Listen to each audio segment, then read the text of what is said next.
Dr. Marcelo Rocha Monteiro, procurador de Justiça do Rio de Janeiro, professor de Direito Processual Penal da Universidade Estadual do Rio, que participa todas as terças-feiras conosco aqui do Jornal Gente. Fala, Cláudio.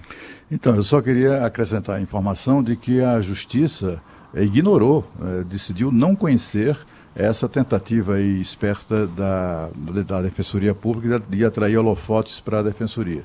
A Justiça ontem, sabiamente, aliás, nem sequer tomou conhecimento dessa tentativa aí bizonha da Defensoria Pública aqui do Distrito Federal. É por aí que eu ia começar já, viu, Cláudio, com o doutor Marcelo, né? A gente vê, normalmente, notas como essa da atuação da Defensoria Pública, mas antes do criminoso ser preso, para mim é novidade, viu, doutor Marcelo? Seja bem-vindo à nossa conversa aqui, um bom dia. Bom dia.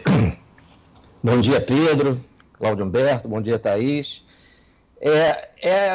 Essa nota da Defensoria Pública, essa manifestação, melhor dizendo, da Defensoria Pública, ela reflete muito bem, né, o espírito da nossa legislação, né, por exemplo, da nossa lei de execução penal. Toda a preocupação com o criminoso e nenhuma preocupação com as vítimas. Né?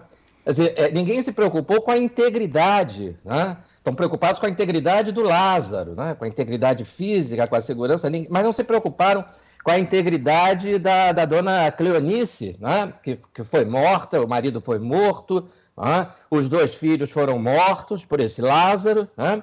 E todas essas mortes poderiam ter sido evitadas se a nossa lei de execução penal, né, tivesse como preocupação primeira a segurança da sociedade e entendesse que o objetivo precípuo da pena de prisão não é ressocializar o criminoso, porque o criminoso já vive em sociedade. O Lázaro não era o Robson Crusoe, ele não morava numa ilha deserta, né? Como os traficantes de fuzil que moram a 500 metros aqui do meu prédio, né? Também vivem em sociedade, promovem bailes funks, soltam fogos de artifício para comemorar o aniversário do chefe da facção. Eu ouço daqui do meu apartamento. Não é?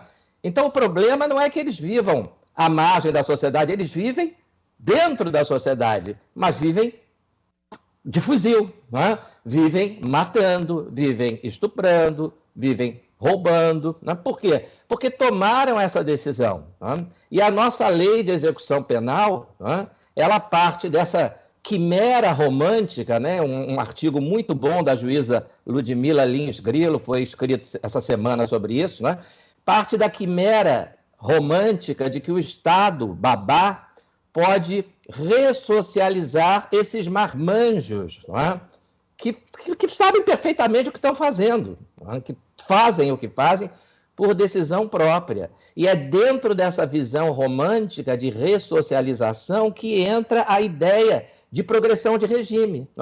Não vamos deixar que ele cumpra a pena inteira dentro da prisão. Né? Depois que ele cumprir 1/6, ou 2/5, ou uma fração qualquer, vamos permitir que ele retorne, né, para o convívio com a sociedade. O que aconteceu com o Lázaro? Né? Ele aproveitou essa maravilhosa chance de ressocialização para fugir, né?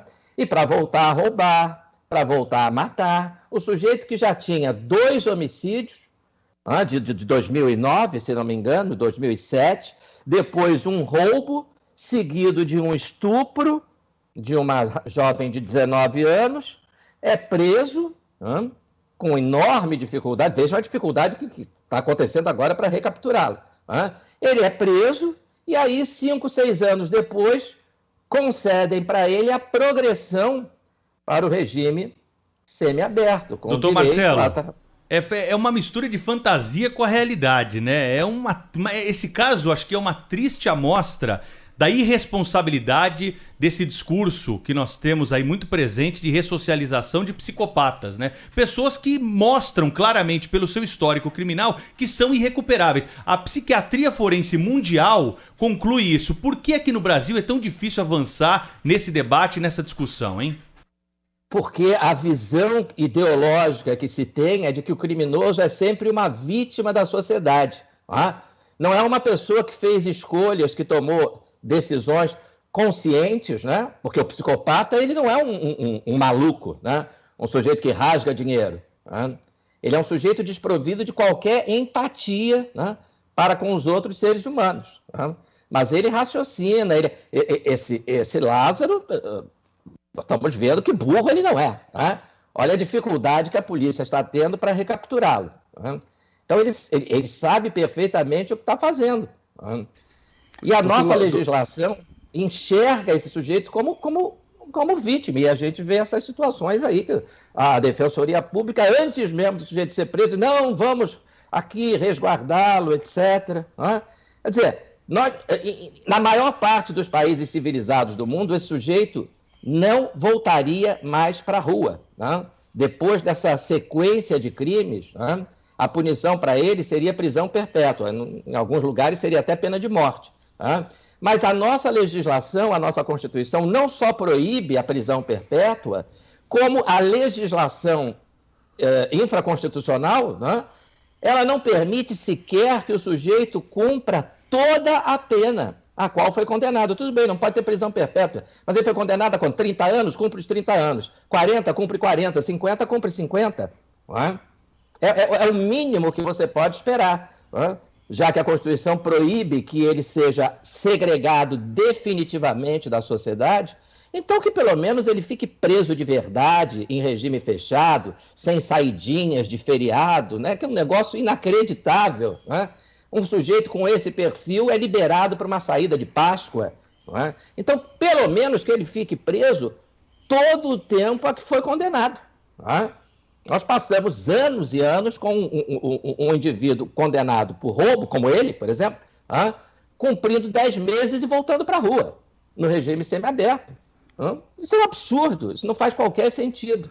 Isso é essa visão romântica, sem sentido, de que o Lázaro pode ser ressocializado fazendo oficina de garrafa PET, de miçanga, de capoeira. Aliás, ele fez. Empatia sexual, hein, doutor Marcelo? Fez um curso de empatia sexual. E a empatia é tão grande que ele sai de lá e mata uma família inteira. Estupra, né? Exatamente. Doutor